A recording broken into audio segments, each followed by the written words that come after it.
had 12 people to apologize to, and I ran out of time on the one that mattered most. It started in a hospital room. I was 47. A heart attack my doctor called a warning shot. But it didn't feel like a warning. It felt like a mirror. For 6 hours, no visitors, just me and my life. So I made a list. I made a list on the back of a hospital menu. Names, 12 of them. People I had wronged badly enough that the memory of it still found me at quiet moments. In the shower, in traffic, at 3 in the morning when the world had no noise left to distract me with. I did not write down what I had done to each of them. I already knew. I had always known. That is the thing about guilt. It never actually forgets.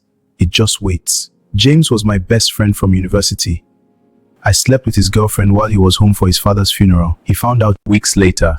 He didn't shout. He didn't cause a scene. He just looked at me for a long time. Then he turned and slowly walked away. That was the last time we ever spoke. 23 years later, I found him on LinkedIn. Senior partner at a law firm. Married. 3 children. A whole life assembled without me in it. I sent him a letter. I did not ask for forgiveness. I just told him the truth. That what I did was unforgivable. That I knew it then. That I had never stopped knowing it. And that I was sorry not because I needed to feel better, but because he deserved to hear it from my mouth. He did not reply for 2 months.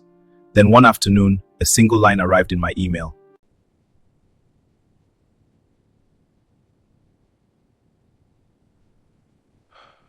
I held that email on my phone for a long time. It was the most honest response I had ever received in my life. He did not give me what I wanted. He gave me what I deserved. There is a difference, and it is important. James was the first person on my list. Person number 4 was Mrs. Adeyemi. She was my secondary school teacher. I was 16 and angry. I remember once, performing for my friends, I stood up in the middle of her class and said something about her appearance that made the whole room laugh. She left class early that day. I never once thought about it again. Ma, if strictness was white subject, you forgot A1 without reading.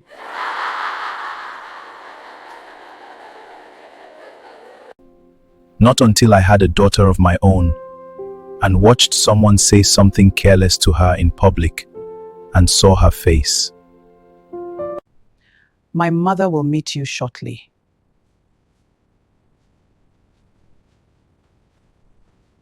Mrs. Yemi was 71 when I found her, retired, living with her daughter in Enugu. I flew there. I sat in her small living room with the ceiling fan turning slowly overhead, and I told her what I remembered and what I was sorry for. She was quiet for a moment. Then she smiled. Not a polite smile, but a real one, the kind that takes over the whole face. I remember you. You were the loud one, always performing. I forgave you a long time ago. I just didn't know you needed to hear it. She poured me tea. We talked for 3 hours. When I left, she held my hand at the door and said, The fact that it still bothered you after all this time, that means I taught you something after all. I cried in the car. Properly. The kind of crying that has been waiting a long time for permission. Person 7 is Rotini, my younger brother. We stopped speaking over a loan I borrowed and never repaid. A silence I chose because repaying it would have meant admitting I needed help in the first place. Pride is an expensive thing. We lost 11 years to it. I showed up at his house unannounced. His wife answered the door and her face did something complicated when she saw me. He's in the back. He won't say, but he will be glad you came. Rotimi was sitting in his garden. He looked older. We both did.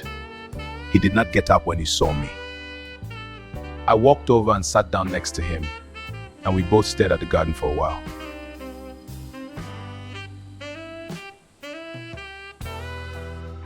I'm sorry, Roti, for the money, for the silence, for every year I chose my pride over my brother. You think this is about money? It was never about money. It was never about money. It was about the fact that you looked me in the face every time I called and chose not to pick up. For 11 years. I had no answer to that. Because he was right. We sat in that garden for 2 hours. We did not resolve everything. We did not suddenly become the brothers we were at 20. Come for Christmas. The children don't know their uncle. That's also your fault. Come fix it.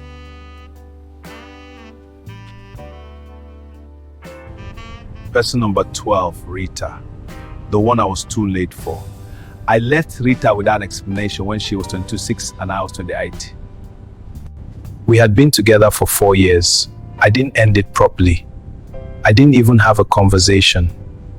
I just stopped calling. I stopped showing up. She deserved a conversation. She deserved anger, tears, closure, a reason, anything. I gave her nothing but a vanishing act performed by a man who was afraid of the weight of another person's pain. She was the last name on my list because she was the hardest.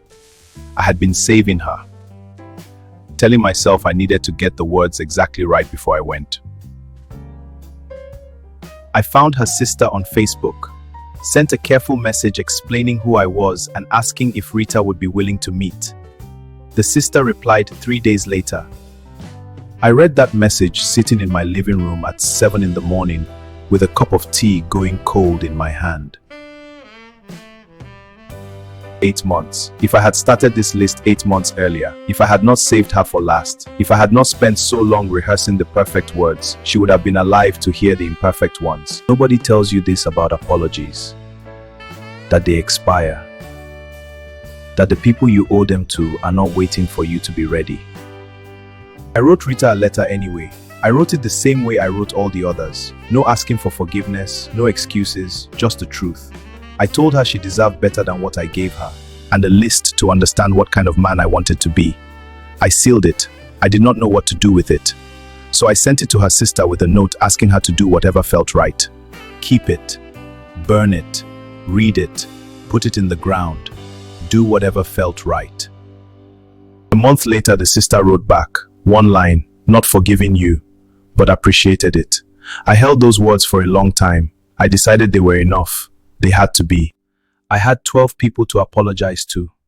11 of them were still alive. I used to think the hardest apology was the one where someone slams the door. I know now that the hardest one is the one where there is no door left. No face, no voice, no chance. Just a letter, a grave, and the unbearable education of having waited too long. If there is a name in the back of your mind right now, someone you have been meaning to call, something you have been meaning to say, do not save them for last. Do not wait until the words are perfect.